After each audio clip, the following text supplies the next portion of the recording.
Hey, ഇവള് ഉറങ്ങിയില്ലേ? ഇൻസ്റ്റേണാവാ. ആ hello, പറയടി. നിങ്ങൾ ഇത് ഏത് മറ്റടുത്ത് പോയി കിടക്ക?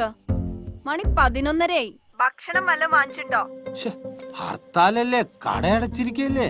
അതന്നെയല്ലേ ഞാൻ കുറച്ചുമ്പോ വിളിച്ച് പറഞ്ഞതും. അതെ, നീ ഒരു കാര്യം ചെയ്. ഡേ, ആ അടുക്കളയിൽ കുറച്ച് അവലും ശർക്കരയൊക്കെ ഇരിപ്പുണ്ട്. അതെടുത്ത് എന്തേലും ഉണ്ടാക്കി കഴിക്ക്. ചത്തൊന്നും പോവില്ല, അതുവരെ ഭക്ഷണം എന്നാ തന്നെ. പിന്നെ അതില് കുറച്ച് എലിവശം കൂടി കലക്കാം. അപ്പൊ നിങ്ങക്ക് സമാധാനാവൂലോ, തീർന്നു കിട്ടൂലോ ഞങ്ങളുടെ ഈ ശല്യം. നോക്കിക്കോ. എന്നാ നീ കഴിച്ചിട്ട് കിടക്ക്, ഞാൻ വരുമ്പോ വിളിക്കാം. ഇവറ്റകളെ കൊണ്ട് തോറ്റു. എന്തു പറഞ്ഞാലും കൂട്ടിനെ കണ്ണീരൊഴിക്കും. പാവം.